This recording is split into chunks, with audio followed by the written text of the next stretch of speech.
श्री स्वामी समर्थ. नमस्कार. मी नंदिनी माझ्या यूट्यूब चॅनलवर तुमचं खूप मनापासून स्वागत करत आहे. तुमच्या मनातील सर्व चांगल्या इच्छा स्वामी महाराज पूर्ण करो ही स्वामींच्या चरणी प्रार्थना करते आणि आजच्या नवीन व्हिडिओला सुरुवात करते. येत्या शनिवारी म्हणजेच दिनांक आहे 14 जून 2025 या दिवशी आलेली आहे संकष्टी चतुर्थी. तर पहा, प्रत्येक महिन्यामध्ये 2 चतुर्थी येतात. एक विनायक चतुर्थी आणि एक संकष्टी चतुर्थी.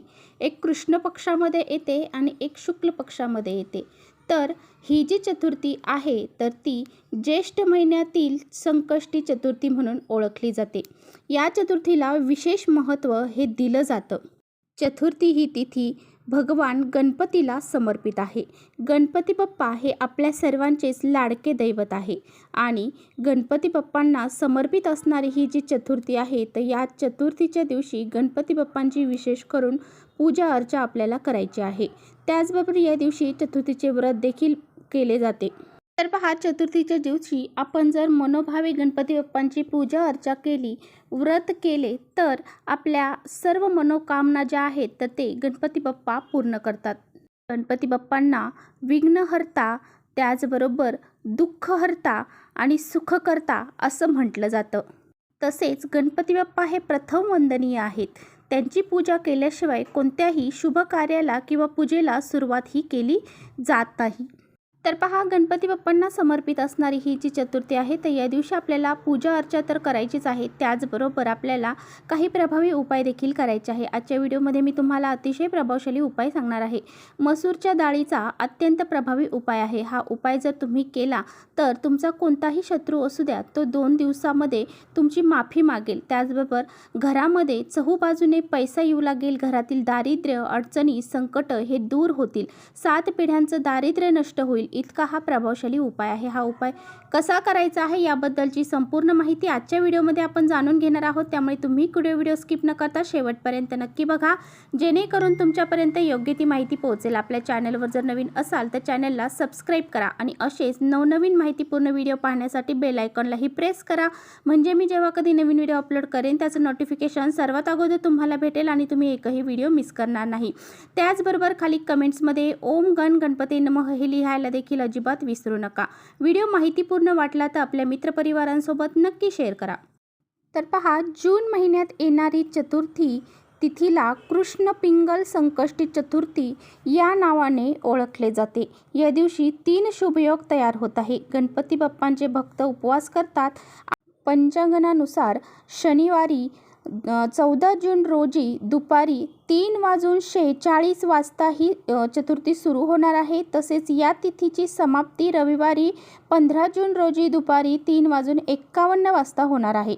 उदय तिथीनुसार संकष्टी चतुर्थीचे व्रत शनिवारी 14 जून रोजी पाळले जाणार आहे. या दिवशी संकष्टी चतुर्थीचा जो चंद्रोदय आहे तर तो रात्री 10:07 होईल. यावेळी चंद्राची भक्तिभावाने पूजा करून त्याला कच्चे दूध, पांढरे फुलं तसेच अखंड तांदूळ आणि पाणी घालून जल अर्पण करायचं आहे आणि त्यानंतरच उपवास सोडायचा आहे. संकष्टी चतुर्थीच्या दिवशी उपवास केल्याने जीवनातील सर्व संकटे दूर होतात अशी मान्यता आहे. तसेच तुमच्या मनातील सर्व इच्छा पूर्ण होतात असे देखील मानले जाते. गणपती बाप्पाला आपल्याला या दिवशी सकाळी लवकर उठायचं आहे, स्नान करायचं आहे, स्वच्छ कपडे परिधान करायचे आहेत आणि त्यानंतर गणपती बाप्पांची विधिवत पूजा करायची आहे. ओम गण गणपती नमः या मंत्राचा 108 वेळा जप करायचा आहे. गणपती बाप्पांच्या मूर्तीवर अभिषेक करायचा आहे आणि अशा प्रसन्न वातावरणामध्येच आपल्याला हा उपाय सकाळपासून ते संध्याकाळपर्यंत तुम्हाला जेव्हा वेळ भेटेल तेव्हा करता येणार आहे.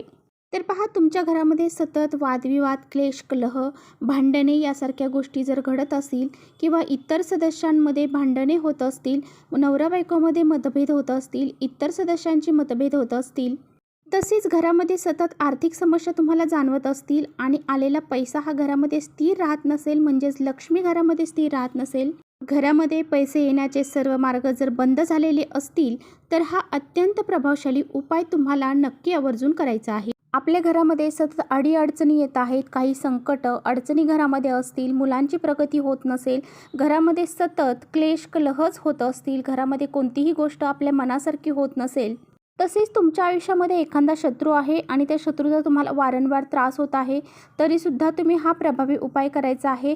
हा उपाय केल्याने तो शत्रू देखील तुमची माफी मागेल आणि तुमच्या जीवनातील सर्व दोष, अडचणी, संकट दूर होऊन तुमच्या मनातील सर्व इच्छा ह्या पूर्ण होतील. इतका हा प्रभावशाली उपाय आहे. तर हा उपाय कसा करायचा आहे? मसूर डाळ ही मंगळ ग्रहाशी संबंधित मानली जाते आणि म्हणूनच आपल्याला या दिवशी जे उपाय आहेत तर ते मसूर डाळीचा उपाय हा करायचा आहे. मसूर डाळ ही गणपती बाप्पांना अतिशय प्रिय आहे. त्यामुळे जी बी व्यक्ती मसूर डाळीच्या संबंधित संकष्टी चतुर्थीला उपाय करते त्या व्यक्तीच्या सर्व इच्छा मनोकामना ह्या पूर्ण होतात. तर पहा, तुम्हाला एका वाटीमध्ये मसूरची डाळ घ्यायची आहे आणि एक छोटीशी वाटी घ्यायची आहे. त्यामध्ये हळद आणि कुंकवाची पेस्ट तयार करायची आहे. तुम्हाला एक प्लेट घ्यायची आहे. आता तुम्ही तांब्याचं भांडं असेल ते सुद्धा घेऊ शकता. फक्त प्लॅस्टिकची प्लेट आपल्याला घ्यायची नाही. स्टीलची घेऊ शकता किंवा तांब्याची घेऊ शकता. आता आपण जो गंध तयार केलेला आहे त्या गंधाने त्या प्लेटमध्ये एक त्रिकोण तयार करायचा आहे. पहा, तुम्ही जेव्हा बी हा उपाय करणार आहात दिवसभरामध्ये, तेव्हा तुम्हाला तुमच्या देवघरातील दिवा, अगरबत्ती, धूप ही प्रज्वलित करायचे आहे आणि आसन टाकून त्यानंतरच हा प्रभावी उपाय तुम्हाला करायला सुरुवात करायची आहे. तर तो जो त्रिकोण आहे तो त्रिकोण केल्यानंतर आता तुम्हाला काय करायचं आहे की तो जो त्रिकोण काढलेला आहे त्या त्रिकोणामध्ये तुमच्या उजव्या हातामध्ये तुम्हाला मसूर डाळ घ्यायची आहे आणि त्या त्रिकोणामध्ये तुम्हाला बरोबर ती डाळ भरायची आहे. आता ही डाळ भरत असताना ओम गण गणपते नमः, ओम गण गणपते नमः या मंत्राचा प्रभावी जप तुम्हाला करायचा आहे. तुम्हाला संपूर्ण त्रिकोण भरून ही मसूरची डाळ भरायची आहे. त्रिकोणाच्या बाहेर तुम्हाला मसूरची डाळ जाऊ द्यायची नाही. त्यानंतर तुम्हाला त्या मसूरच्या डाळीवरती एक खोबऱ्याची वाटी ठेवायची आहे. ती खोबऱ्याची वाटी ठेवल्यानंतर त्यावरती तुम्हाला एक गुळाचा खडा ठेवायचा आहे. त्यानंतर त्या डाळीला हळद, कुंकू तुम्हाला अर्पण करायचं आहे, फूल अर्पण करायचं आहे. धूप, अगरबत्ती देखील तुम्हाला त्या मसूरच्या डाळीला ओवाळायची आहे. त्यानंतर तुम्हाला तिथे बसून एक वेळा गणपती अथर्वशीर्षाचं आणि एक वेळा गणपती स्तोत्राचं पठण करायचं आहे. यानंतर तुम्हाला दोन्ही हात जोडायचे आहेत. तुमच्या घरामध्ये जे संकट, अडचणी आहेत, जे दोष असतील ते दूर होण्यासाठी, तुमच्या ज्या काही इच्छा आहेत त्या पूर्ण होण्यासाठी, पैशांच्या अडचणी असतील, आर्थिक समस्या असतील, मुलांची प्रगती होत नसेल तर त्या सर्व समस्या सांगायच्या आहेत. त्या ज्या काही अडचणी आहेत त्या दूर होण्यासाठी आणि घरामध्ये पैसा येण्यासाठी तुम्हाला प्रार्थनाही करायची आहे. तर पहा, तुम्ही दिवसभर ही डाळ गणपती बाप्पांसमोर तशीच ठेवायची आहे. दुसऱ्या दिवशी स्वच्छ स्नान करायचं आहे. त्यानंतर ती डाळ, ती खोबऱ्याची वाटी, त्याचबरोबर गुळाचा खडा हे सर्व घेऊन तुम्हाला गणपती बाप्पांच्या मंदिरात जायचं आहे आणि तिथे अर्पण करायचं आहे.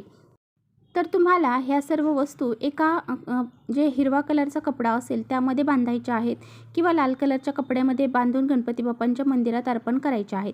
जर तुमच्या घराजवळ गणपती बाप्पांचं मंदिर नसेल, तुम्हाला जाणं शक्य नसेल, तर तुम्ही काय करायचं आहे, गुळ खोबरं हे प्रसाद म्हणून घरामध्ये खायचं आहे आणि जी डाळ आहे तर ती पक्ष्यांना खायला टाकायची आहे. तर पहा, घरामध्ये सुतक, पिरियड्स असतील तर तुम्हाला हा उपाय करता येणार नाही. जर पिरियड्स असतील तर घरातील इतर व्यक्तींनी केला तरी चालेल, पण सुतक असेल तर घरामध्ये हा उपाय करता येणार नाही. अशा पद्धतीने हा अत्यंत प्रभावशाली उपाय तुम्हाला करायचा आहे. मंदिरात गेल्यानंतर सुद्धा गणपती बाप्पांना तुमच्या ज्या अडीअडचणी आहेत त्या सांगायच्या आहेत. त्या अडीअडचणी दूर होण्यासाठी प्रार्थना करायची आहे आणि अशा पद्धतीने हा प्रभावी उपाय करायचा आहे. तर चला, इथेच थांबवते माझा व्हिडिओ थोडा जरी आवडला असेल तर नक्की लाईक करा. चॅनलवर नवीन असाल तर चॅनलला सबस्क्राईब करा. परत भेटूया अशा छानशा व्हिडिओसोबत. तोपर्यंत श्री स्वामी समर्थ.